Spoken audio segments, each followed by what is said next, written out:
Hi, everybody, and welcome to the next episode of my podcast. So before I go into the topic of the day, I'd like to say that the entire team of my work for 2021 is putting out imperfect work. And this is a perfect moment to remind myself that this was my commitment, because some of you may hear that there is some background noise. There's actually a garbage truck just roaring under my window right now. Normally this would kind of stop me from recording. This would just make me postpone it. However, I know I will not have time to do this later on. And it would mean basically ditching this episode. And I'm not doing that. I like this too much and I trust in my commitment too much. So this is an imperfect work as well. The truck is probably going to move away from my neighborhood, so it should not affect us too much. But let's get to it. Let's get to the topic of the day. So today I'd like to talk a little bit about the methods that I've been using over the years to declutter my possessions, or minimize, downsize, whatever you want to call it. I don't want to apply these labels too strictly. Last time I actually outlined a little bit in my previous podcast how I got to minimalism and why.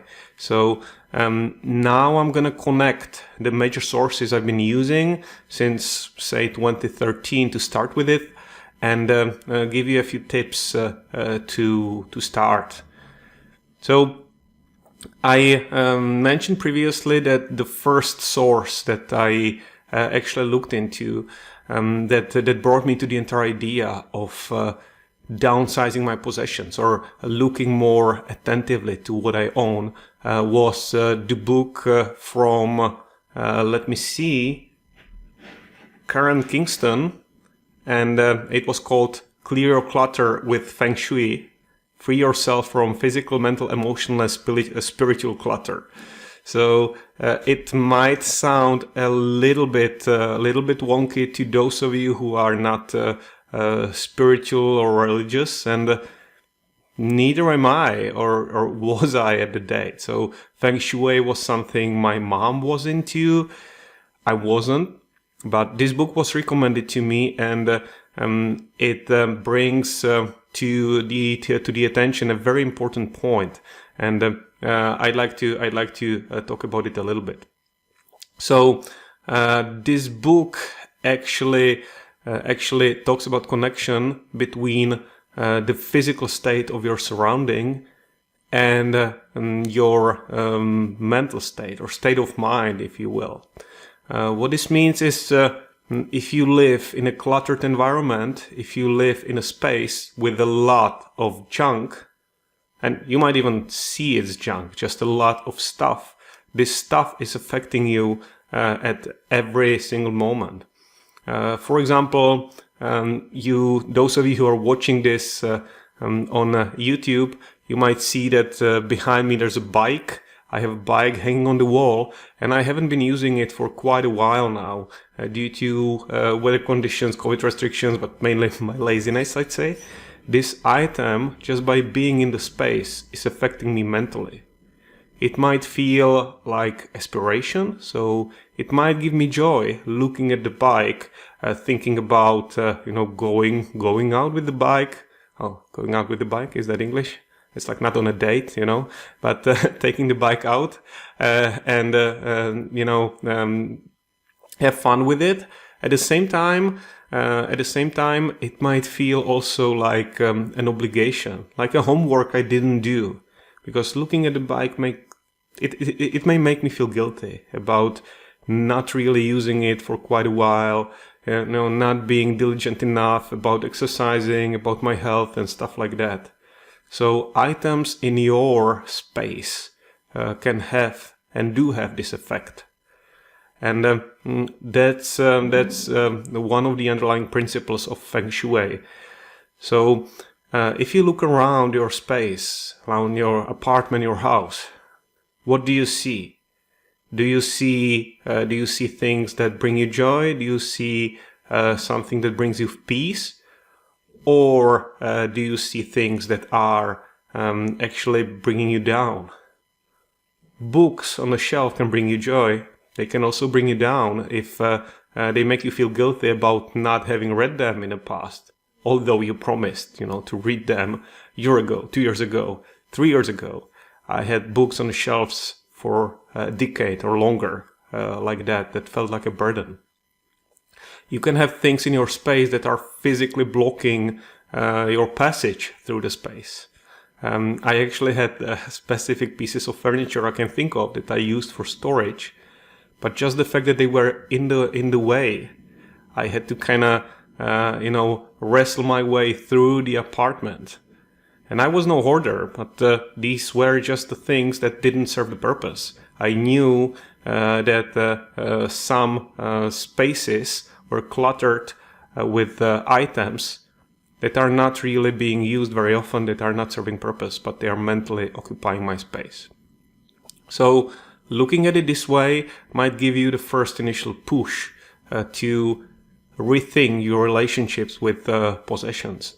And that's the core message of the book, Clear Clutter with Feng Shui. So you can pick it up, look into that.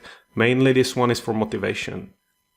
But what I want to spend more time on are the actually techniques or methods that I use for decluttering. And they are covered also in the upcoming video that's gonna go live on YouTube on Wednesday.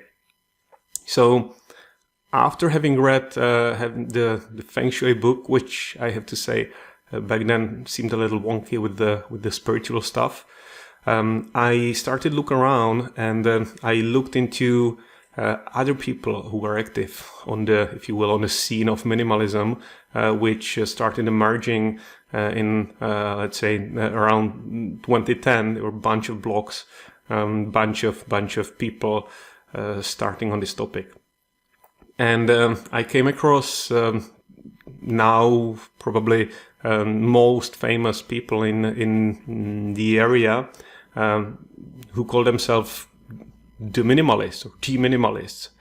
And these are Joshua Fields Millburn and Ryan Nicodemus.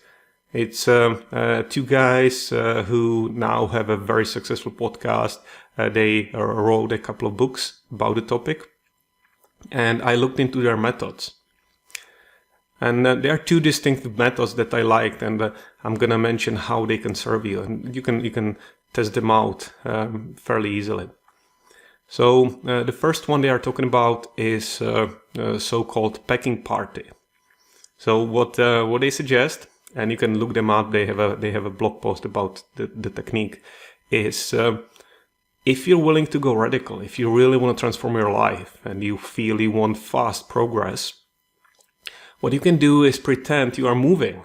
You're just moving apartments, moving from place to place. And what you need to do before moving is, well, to pack your stuff and prepare it for transport. So they suggest to do just that. Pretend you're moving, pack all your stuff, put it in the boxes, cover it with sheets.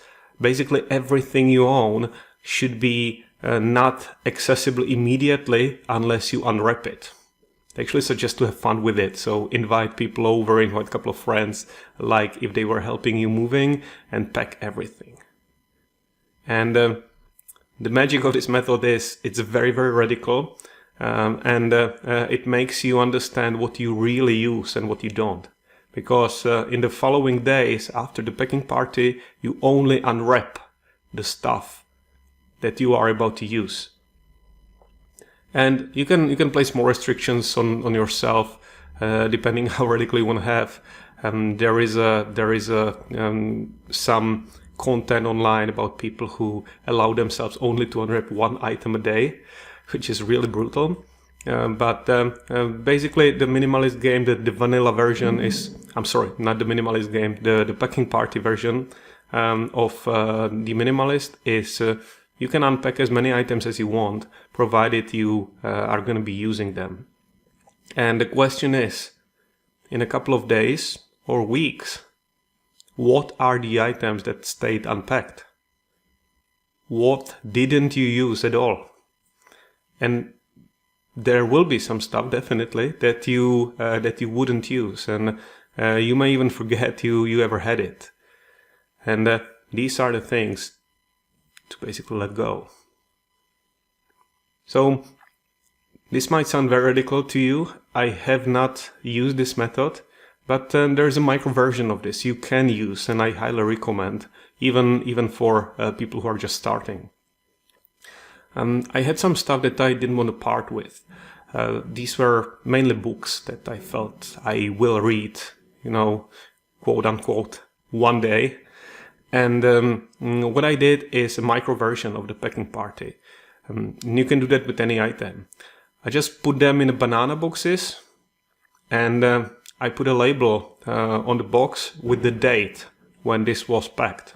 So I brought them to the basement and just let them sit there, to mature and see what happens. And the commitment I made to myself is, if I don't try to access these items for 6 months, I will get rid of them. That was the game. I was fortunate enough to have some space to put them aside. I did the same with clothes. I did the same with some other items. And it was very liberating afterwards, realizing that I didn't even give a thought to these boxes in the basement. I completely forgot about them. I enjoyed the space that I cleared. And some month later, when I went to the basement and I checked the boxes, I wasn't even able to remember what was in there. I was like, okay, this is the box with some books. I didn't make a list of the books in the box. And since I couldn't remember what books are in there, I didn't miss them. It was much, much easier to let them go. If you don't trust yourself, if you think that once reopening the box, you would see the books and you will want to keep them again, there might be a version for you to just not open the box and give it away, donate it, get rid of it. Maybe you can even tweak the rule and say you are only allow yourself to keep the items from the box that you are able to remember, that you are able to name without looking at the list. And I wasn't able to name more than 2 books from this big banana box, which contain like 25 books. I only remember 2 of them. The rest of it was like a blur. I had no idea what was in the box. So that would be kind of micro version of packing party. Another method that the minimalists are using, and I use this 3 times in my life, is called the Minimalist Game. And again, there is a blog post on the Minimalist website when you can check the rules, and I highly recommend you do that. So this method basically suggests that you get together with some friends or other people who have interest in getting rid of some stuff, and you commit to get rid of 1 item a day. But you're going to be raising the stakes during this game. So it's 1 item a day, but just for the day 1. On the second day, you are supposed to get rid of 2 items. On the third day, you are supposed to get rid of 3 items. And so on, for as long as you can sustain this. So I would suggest to commit to 30 days of this, a month of a minimalist game with this progressively growing number of items you are getting rid of. The way I did it with friends was just putting the items that I'm getting rid of on the floor, on the surface, taking a snapshot with my smartphone and sharing it with them in a WhatsApp group that we created for this game. Or, now when WhatsApp is going to be banished for some of you, it could be Signal, it could be Telegram, whatever. So have 2 or 3 friends and publish the pictures of the items you're getting rid of. The rule I adopted was The items do not have to leave the house physically, but they cannot be reacquired. They cannot be mixed back with the possessions you are keeping. So I had like a donation box. Every day I selected the items I'm getting rid of. I took a snapshot, I posted it into this virtual group, and I put them in a donation box. And at the end of the month, they had to go. This method is very good for those of you who feel your space is cluttered. You feel like you have a lot of stuff that you can get rid of, or you feel overwhelmed by the amount of possessions. So many of you would have a lot of knickknacks or spare utensils, office supplies, things like that. And don't get me started by my mom, who is a collector, quote unquote collector of pens and pencils. She's got a lot of them. Most of them don't work. So maybe you can get rid of swag, so stuff that you're getting from the festivals, from events. It doesn't really serve purpose. You got a free t-shirt with the logo of some company you don't really like. You never wear it, but it's a good t-shirt, maybe you're keeping it. So things like that, all of this can go on the list. And I'll look into the archive of my pictures from this game to see if it would make sense to publish them on my website, so you have some inspiration. Anyway, that would be the Minimalist Game. I really suggest you check it out, especially if you have accountability partners. Don't do it with just one friend. Take 2 or 3 of them. The more the better. Some of them will actually drop along the way because, things happen. Not everyone will be that committed, and you want to have someone to cheer you on and to kind of race against. So, and that would be the Minimalists. A little bit later, around 2016, I actually got into this program of Joshua Becker. And Joshua Becker actually published a book in 2016, which was called The More of Less: Finding the Life You Want Under Everything You Own.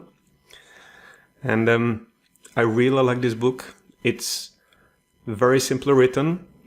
What is inspiring in here is that unlike the Minimalists, who used to be 2 single guys going fairly radical about this method, Joshua Becker was a father of 2, having a family, living American suburban life, and having accumulated a lot of stuff over the time. So his approach is more gradual, more relaxed, and he's got a online course, which online course. That's my English. It's not a curse, it's a course. So he's got online course that you can join, where he's going step by step and actually exposes you through a Facebook group to other people who are facing the same challenge, and you can use them as accountability group. So his method is basically a method of going room by room, space by space, starting with the easy ones. Usually he makes you start with your car, just declutter your car, celebrate a small victory of having a car that is not, full of discarded parking stops and old chewing gum. And then you go to a little bit more and more difficult spaces, kind of closing it with the memorabilia or emotionally charged items. I think this method is very balanced. The results are a little slower to arrive, but it's very good for those of you who are not really sure if you are into minimizing or not. The last method I want to mention here, it's last for me because it's the last one I encountered, is now very famous Marie Kondo method. And Marie Kondo method was described in her 2014 book, The Life-Changing Magic of Tidying Up, aka the Japanese art of decluttering and organizing. Marie Kondo is different from Joshua Becker, since she's coming from the environment where big houses, the American style houses, are not typical. So she's coming from the idea of Japanese apartment, which is much smaller. So rather than going room by room, she suggests you declutter the entire space at the same time, going by category. And by category, we mean, let's say, kitchen utensils. So collect all the kitchen utensils from the entire apartment, put them on a pile in one room and go through them. This is more practical in terms of weeding out duplicities. So if you have 15 pairs of scissors in the apartment, you just need to go through them at once. With Joshua Becker method, you will go room by room, so you could still end up with having a pair of scissors in every room. So up to you what you think is better for you. Marie Kondo has one principle to abide, and what she says is look at all the things and ask yourself if they quote-unquote spark joy. If the thing sparks joy, you should keep it. So I think this is a very inspiring in terms of leading you to keep the best items. I'd say that the best things you want to have. It helped me with clothes, especially, because a piece of clothing, if it's not torn, if it's not damaged, you might feel like keeping it. You might feel obliged to keep it, actually, because tossing it would be wasteful. But the question here is, do you feel excited if you get to wear this? Is this your favorite piece of clothing?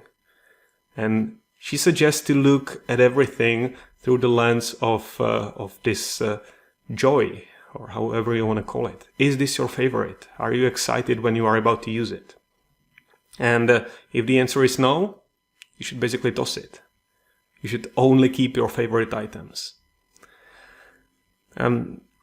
I got to this book a little later than to the others, so it only reinforced some of the principles I already implemented in my life. But based on which of these approaches resonated the most with you, I suggest you pick up one of those books. I guess the easiest start, if you don't have too much time, is to check the Minimalist blog and read a bit in there. If you are a little bit spiritual, you can look into the Feng Shui or Marie Kondo method. If you are very down-to-earth, practical, and you want to get a technical, staged approach, look into Joshua Becker. I can vouch for all of them. Each of them helped me in their own way. And I will actually outline what is different in my life compared to 7-8 years ago and now in the next podcast. So thanks for listening. I hope this was helpful.